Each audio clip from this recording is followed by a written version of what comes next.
হায় হায়, এ কি হলো? কত স্বাদ করে মোচার ঘন্ট খাবো ভেবেছিলাম, সব শেষ হয়ে গেল। হায় হায় হায় হায় হায়। কার এত বড় সাহস হবে যে গোপালের ঘরে ঢুকে গোপালের কলা গাছ থেকে মোচা চুরি করে? না না, এ সাধারণ চোরের কাজ নয় গিন্নি। এ কি, এটা বাচ্চার পায়ের ছাপ? তার মানে এটা কোনো বাচ্চার কাজ। কিন্তু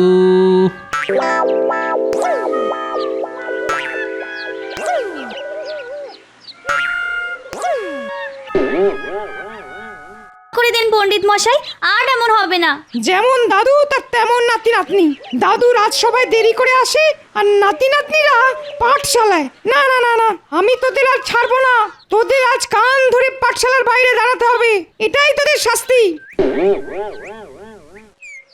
ধুর, দেখেছিস পুটি, আর তোর জন্য কত দেরি হয়ে গেল। আমি কি করব? ন্যাপলাই তো আসতে দেরি করছিল। তোরা কি এত ফিসফিস করছিস শুনি? কিছু নয় পণ্ডিত মশাই, আমাদের আর ছেড়ে দিন না। এমন ভুল আর কোনোদিনও করবো না, সত্যি বলছি। ও, এটা মামা বাড়ি পেয়েছিস নাকি যে যখন খুশি আসবি যখন খুশি যাবি? এখানে আমি যা বলবো তাই হবে। শোন সবাই, আগামী মাস থেকে আমি আর তোদের বিনা পয়সায় পড়াতে পারবো না। তোরা যদি আমার কাছে পড়াশোনা করতে চাস তাহলে মাসে 10 পয়সা করে বেতন দিতে হবে। বাড়িতে গিয়ে এই কথাটা বলে দিস, আর বলিস যদি এই কথাটা মহারাজের কানে যায় তাহলে খুব খারাপ হবে, মনে থাকে যেন। আচ্ছা পণ্ডিত মশাই। অনেক হয়েছে, আর না। এবার আমি আমার সব ছাত্রদের কাছ থেকে বেতন নিয়ে নিজের ট্যাগে ঢোকাবো। শিক্ষা তো আর বিনা পয়সায় দেওয়া যায় না। ভাই, বাড়িতে গিয়ে কি বলবি? পণ্ডিত মশাই যেটা বলেছেন সেটাই বলবো, না হলে পণ্ডিত মশাই আমাদের আর পড়াবেন না বলেছেন। কিন্তু মহারাজ তো আমাদের পড়াশোনার জন্য অবৈতনিক পাঠশালা খুলে দিয়েছিলেন, তাহলে পণ্ডিত মশাই বেতন চাইলেন কেন? ও সব বড়দের ব্যাপার রে পুটি, নাক গলাস না, নাকটাই লম্বা হয়ে যাবে। এই তোরা হাসছিস কেন রে? নাক লম্বা হয়ে গেলে তোকে কেমন দেখতে লাগবে সেটাই চিন্তা করছিলাম। আমরা চললাম না পুটি। বিকেলে আমরা গোপাল দাদুর বাড়িতে যাব ভূতের গল্প শুনতে। এবার পুচকাকে বলে দিস।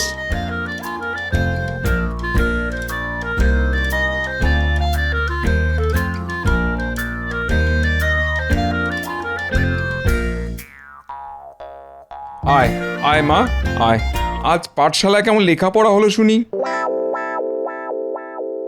কি হলো পুঁটি?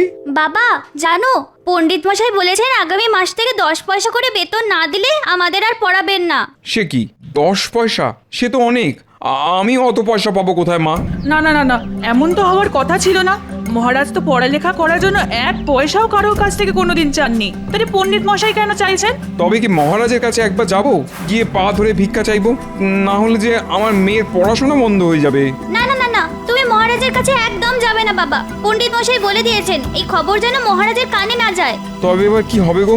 আমি বলি কি, তুমি একবার গোপাল দাদার কাছে যাও। এই বিপদের দিনে গোপাল দাদা আমাদের একমাত্র বাঁচাতে পারে। ঠিক বলেছো তুমি, আমি এক্ষুনি যাচ্ছি গোপাল দাদার কাছে।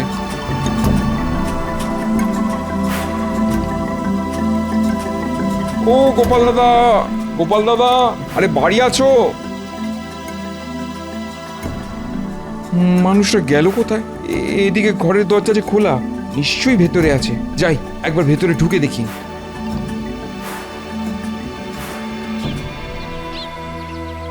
ও গোপাল দাদা, আরে ও গোপাল দাদা, আরে ওঠো ওঠো। গিন্নি, আজ তোমার গলার আওয়াজটা ভারী হয়ে গেল কি করে গো? গিন্নি নয় গো গোপাল দাদা, এটা আমি। আরে আমি পুটির বাবা।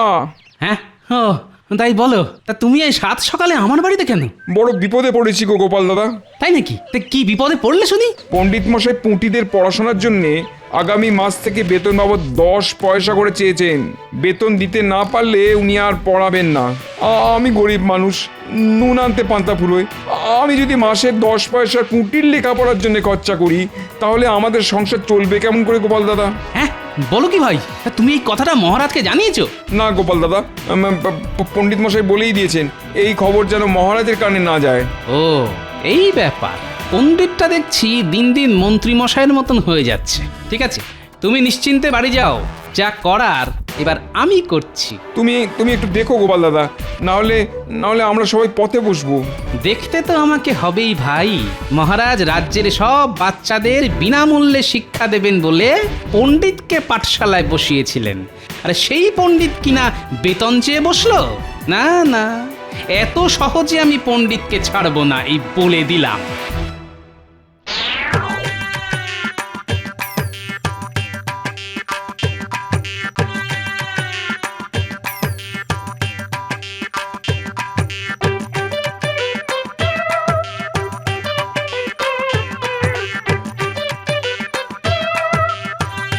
কি ব্যাপার, আজ রাজসভায় তো ফাঁকা ফাঁকা লাগছে কেন?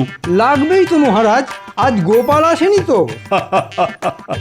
ঠিক বলেছ, অমন পাহাড়ের মতো চেহারা নিয়ে গোপাল আমার সামনে বসে না থাকলে কি যেন একটা নেই নেই বলে মনে হয় আমার। আর নেই মনে হবে না মহারাজ, গোপাল এসে গেছে। আর পাহাড়ের মতো চেহারা নিয়ে বসেও পড়েছে। গোপাল, তুমি অনেক দিন বাঁচবে। একটু আগে তোমাকে নিয়েই কথা হচ্ছিল, আর ঠিক তখনই তুমি ঢুকলে। এটাই একটা সমস্যা, আমি ঠিক সময় মতো সব জায়গায় পৌঁছে যাই আর সব জেনে ফেলি। কিছুটা অলৌকিক হলেও এটাই সত্যি। এমন কেন বলছো গোপাল? হ্যাঁ, তুমি আবার কি জানতে পারলে? অনেক কিছু জানতে পেরেছি রাজবৈদ্য। এই যে আমাদের পণ্ডিত মশাই, উনি নাকি আজ পাঠশালার ছাত্রদের কাছ থেকে প্রত্যেক মাসে বেতন বাবদ 10 পয়সা করে চেয়েছেন। কি পণ্ডিত? ইরে, যেটা ভয় পাচ্ছিলাম সেটাই হলো। আগে গোপাল ভুল জানে মহারাজ, আমি এসব কিছুই চাইনি। লুকিয়ে লাভ হবে না পণ্ডিত, পুঁটি বাড়িতে এসে পুরোটা বলে দিয়েছে, আর পুঁটির বাবা আমাকে এসে সব বলে গেছে। পণ্ডিত, আমি তোমাকে পাঠশালায় বসিয়েছি ছাত্রদের শিক্ষা দেওয়ার জন্য, তার বদলে আমি তোমাকে মাস গেলে বেতন দিই। তোমার এত বড় সাহস হয় কি করে যে তুমি ছাত্রদের কাছ থেকে মাসে 10 পয়সা বেতন হিসাবে চাও? মহারাজ, এটা আমার বিরুদ্ধে একটা চক্রান্ত। আজ গোপালের 3 নাতি নাতনি দেরি করে পাঠশালায় এসেছিল, তাই আমি ওদের কান ধরে দাঁড় করিয়ে রেখেছিলাম। ওরা সেটারই বদলা নিচ্ছে মহারাজ, আমি নির্দোষ। গোপালের নাতি নাতনিগুলো গোপালের মতোই ধরিবাজ মহারাজ।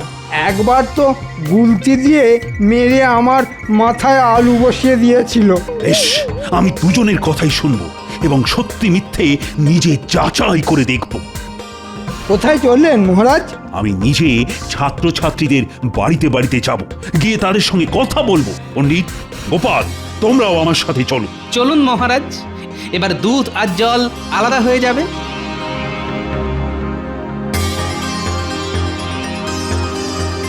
বিশ্বাস করুন মহারাজ, আমি নির্দোষ।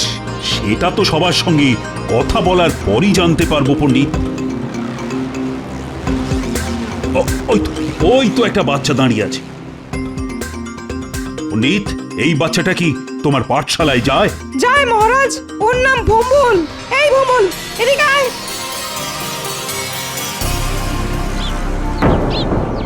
তুমি আজ পাঠশালায় পড়াশুনো করতে গিয়েছিলে? গেছিলাম মহারাজ। বেশ বেশ, তা পণ্ডিত মশাই কি তোমাদের কাছ থেকে বেতন বাবদ 10 পয়সা চেয়েছেন? না মহারাজ। দেখলেন মহারাজ, আমি বলেছিলাম না গোপাল মিথ্যে কথা বলেছে। হ্যাঁ, এসব কি হচ্ছে? ওই তো আরেকটি ছেলে যাচ্ছে। পণ্ডিত, ওকেও ডাকো। এই বলরাম, এদিকে শোন। প্রণাম পণ্ডিত মশাই। প্রণাম মহারাজ। আচ্ছা বলরাম, তুমি আমাকে সত্যি করে বলো তো, আজ পাঠশালায় পণ্ডিত মশাই তোমাদের কাছ থেকে বেতন বাবদ 10 পয়সা করে চেয়েছেন? না মহারাজ, পণ্ডিত মশাই খুব ভালো, আমাদের খুব ভালোবাসেন। বেশ বেশ, এবার তোমরা যাও যাও। গোপাল, যেমন তুমি তেমন তোমার নাতি নাতনিরা। উফ, আমাকে জ্বালিয়ে খেলে তোমরা। গোপাল, আর কোনোদিনও আমার পেছনে লাগতে এসো নাই বলে দিলাম, না হলে তার ফল কিন্তু খুব খারাপ হবে। না না, পুঁটি মিথ্যে কথা বলবে না, এই ব্যাপারে আমার বিশ্বাস আছে। আর আপনি যে ওই বাচ্চাটার দিকে তাকিয়ে ঘাড় নেড়েছেন সেটাও আমি দেখেছি। ঠিক আছে, আমিও দেখে নেব আপনি কতদিন নিজের দোষ ঢেকে রাখতে পারেন। সত্যি একদিন সামনে আসবেই, আর সেটা আনবে এই গোপাল ভাঁড়। গোপালটা দেখছি এত সহজে থামবে না। দাঁড়াও গোপাল, তোমাকে দেখাচ্ছি মজা। ওই তো গোপাল দাদু এসে গেছে। ও গোপাল দাদু, আজ কিন্তু তুমি আমাদের ভূতের গল্প শোনাবে বলেছিলে। আরে শোনাবো শোনাবো, তোদের আমি ভূতের গল্প শোনাবো, কিন্তু তার আগে বলতো আজ পাঠশালায় ঠিক কি কি হয়েছিল। আমি বলছি গোপাল দাদু।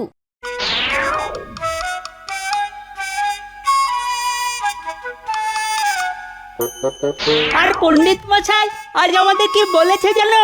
কি বলেছে রে? বলেছে যেমন দাদু তার তেমনি নাতি নাতনি।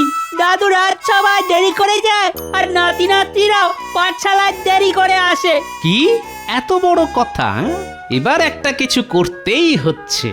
এই অপমানের বদলা গোপাল নেবেই নেবে, এই বলে দিলাম।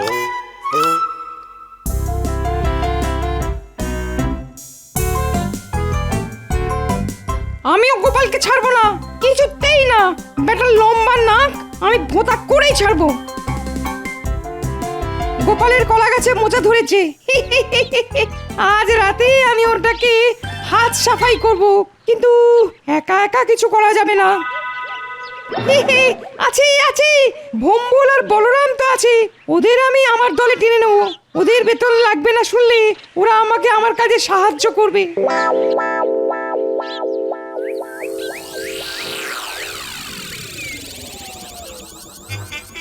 তোদের যেমন যেমনটা বলেছি তেমন তেমনটা করতে পারবি তো? পারবো পণ্ডিত মশাই। মনে রাখিস, আমার হয়ে সব কাজ করে দিলে তোদের আর মাস গেলে 10 পয়সা করে বেতন দিতে হবে না। নে এবার যা, চুপি চুপি গিয়ে কলা গাছ থেকে মোচাটা পেরে আনতো।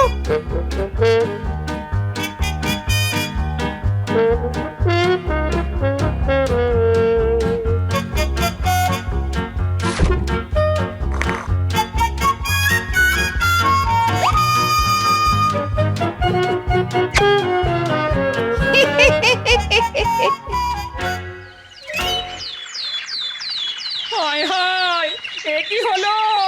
কত স্বাদ করে মোচার ঘন্ট খাবো ভেবেছিলাম, সব শেষ হয়ে গেল। হায় হায় হায় হায় হায়। কার এত বড় সাহস হবে যে গোপালের ঘরে ঢুকে গোপালের কলা গাছ থেকে মোচা চুরি করে? না না, এ সাধারণ চোরের কাজ নয় গিন্নি। এ কি, এটা বাচ্চার পায়ের ছাপ? তার মানে এটা কোনো বাচ্চার কাজ। কিন্তু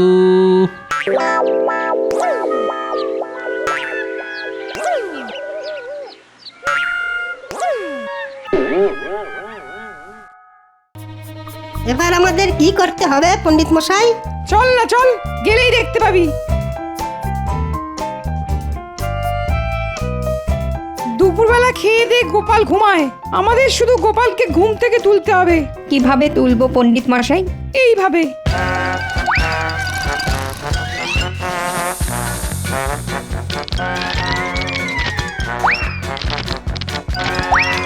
ওরে বাবা, এই এই কে রে?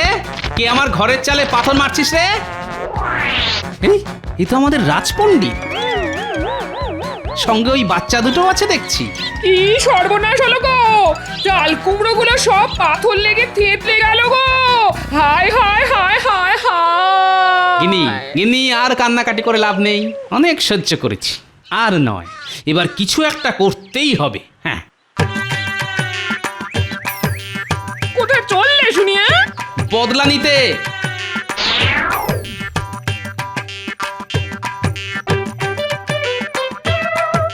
এই ন্যাপলা গুলটে, এদিকে শোন। বলো গোপাল দাদু। চল আমার সঙ্গে, কাজ আছে। কোথায় যাবো গোপাল দাদু? কালি মেখে ভূত সাজতে।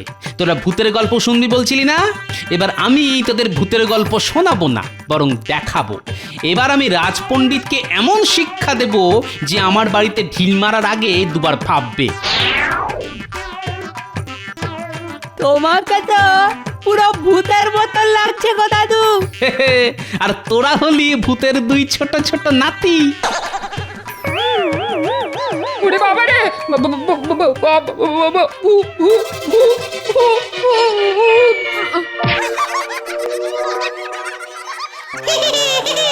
দিদা আমাদের চিনতে পারেনি। এবার জমবে খেলা, চল।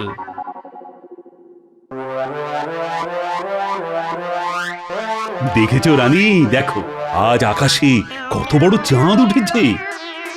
তাই তো। ওই দেখ ন্যাপলার গুলটে, মহারাজ আর রানীমা জানলায় দাঁড়িয়ে আকাশের দিকে তাকিয়ে আছেন।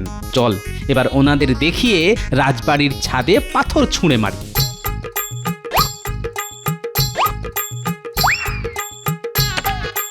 কে কে ওখানে?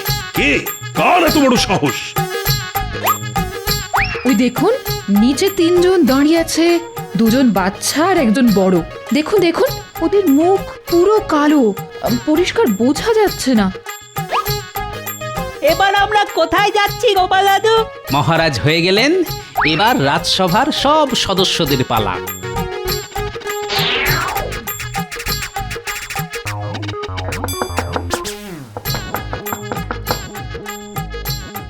কে কে আপনারা? আমরা কালো মানুষ। কালো মানুষ? সে আবার কি? কি চান আপনারা? দেখাচ্ছি কি চাই। তবে রে, জামা কাপড় সব ভিজিয়ে দিল, একবার যদি ধরতে পারি না।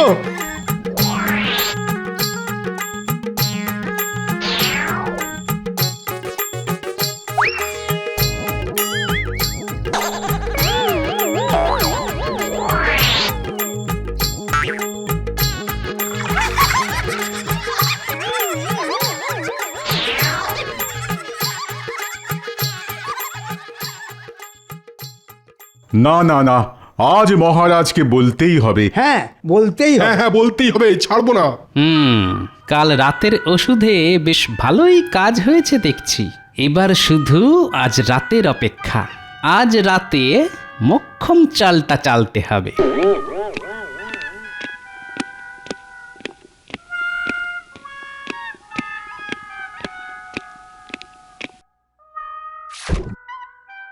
মহারাজ, কৃষ্ণনগরে কালো মানুষ ঢুকেছে। হ্যাঁ মহারাজ, কাল কাল কালো মানুষ আমার ঘরে ঢুকে সব ওষুধ আমার মাথায় ঢেলে দিয়ে গেছে।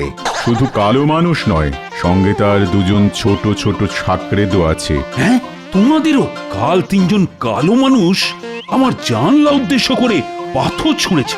তাহলে বুঝুন মহারাজ, কেমন বিপদের মধ্যে আছি আমরা। সেনাপতি, আর সময় নষ্ট করো না, তুমি আজ রাতেই রাজ্যে পাহারা বসাও। আগে আমি একটু বাড়ি যাব মহারাজ। কেন গোপাল? কালো মানুষ এখনো পর্যন্ত আমার কোনো ক্ষতি করেনি, কিন্তু মন বলছে এবার করবে। আর আমার ঘরে আপনার দেওয়া অনেক মোহর আছে, তাই বাড়ি গিয়ে ওগুলো আমি এক জায়গায় করে কাল ভোরে সব আপনার কাছে দিয়ে যাব মহারাজ। যতদিন না কালো মানুষ ধরা পড়ছে, ওগুলো দয়া করে আপনার কাছে রেখে দিলে খুব উপকার হয়। আচ্ছা আচ্ছা, সেই ভালো সেই ভালো। তুমি যাও গোপাল, কাল ভোরে সব মোহর তুমি আমার কাছে জমা রেখে দাও। আমার কাছে সব নিরাপদেই থাকবে। ধন্যবাদ মহারাজ, আমি চলি।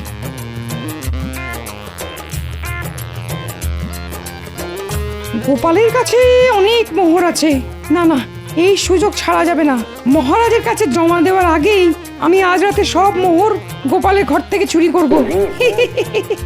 এবার গোপাল মোহর হারানোর শোকে পাগল হয়ে যাবে।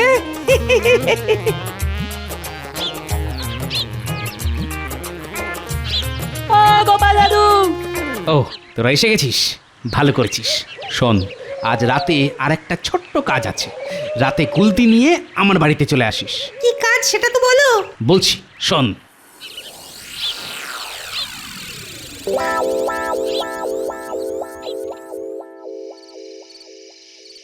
এর মধ্যে আমার সব উপার্জন আছে। এগুলো কাল ভোরে মহারাজের হাতে তুলে দিতে পারলেই আমি নিশ্চিন্ত। ব্যাস। গোপাল শুয়ে পড়েছে আর দরজা খোলা আছে। গোপাল বন্ধ করে শুতে ভুলে গেছে। এই সুযোগ, গোপালের বিছানার নিচ থেকে মোহরের ঘোড়াটা বার করে নিয়ে আয়।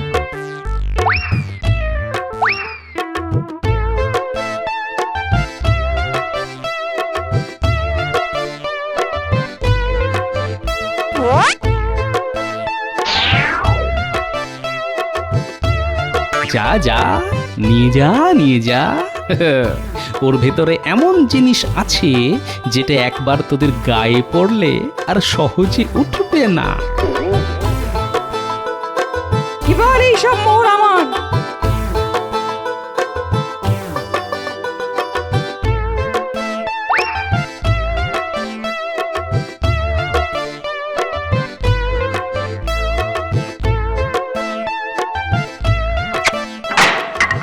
কি মোহর কোথায়?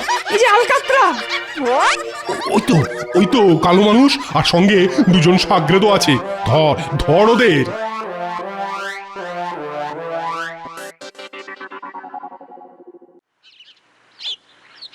এই দেখুন মহারাজ, কাল এদের তিনজনকে একেবারে হাতে নাতে ধরেছি। হ্যাঁ, ও এরাই তাহলে কালো মানুষ। কিন্তু এই বড় কালো মানুষটাকে কেমন যেন চেনা চেনা লাগছে। কোথায় কোথায় যেন দেখেছি। তা তো লাগবেই মহারাজ, এটা তো আমাদের পণ্ডিত মশাই। হ্যাঁ, আর সঙ্গে ওনার দুজন ছাত্র। আমরা কিছু করিনি মহারাজ। আমাদের ছেড়ে দিন মহারাজ। পণ্ডিত মশাই বেতন না নেওয়ার লোক থেকে আমাদের দিয়ে এসব করিয়েছেন। আমরা বাড়ি যাব। তার মানে পণ্ডিত তোমাদের কাছ থেকে সত্যি সত্যি বেতন চেয়েছিল? হ্যাঁ মহারাজ। আর এই পণ্ডিত বদলা নেওয়ার জন্য আমার ঘরে পাথরও ছুঁড়েছিল, কিন্তু আমার নামও গোপাল ভাঁড়। বিশ্বাস করুন মহারাজ, আমি শুধু গোপালের ঘরে পাথর ছুঁড়েছি, আর কারো পেছনে লাগিনি আমি। জানি, কারণ ওগুলো আমি করেছি। আপনারা আমাকে ক্ষমা করে দেবেন দয়া করে। ওগুলো না করলে আজ সত্যিটা সামনে আসতো না মহারাজ। হ্যাঁ, কি করেছো তুমি গোপাল? বেশি কিছু না, শুধু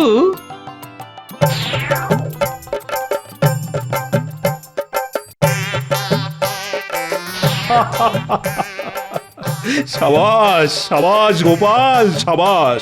তুমি না থাকলে যে আজ চাপের মুখে এরা শিকারই করতো না। সত্যিটা কি? আমাকে ক্ষমা করে দিন মহারাজ, আর এমন ভুল হবে না। প্রহরী, বাচ্চা দুটোকে এক্ষুনি ছেড়ে দাও, আর আমাকে একটা চাবুক দাও। আমি পণ্ডিতকে বেতন বাবদ 100 চাবুক দিতে চাই। ওরে বাবারে, লাগছে মহারাজ। এবার দেখো কেমন লাগে। রোজ আমি চাবুক খাই আর তোমরা হাসো, আজ আমি হাসবো। হ্যাঁ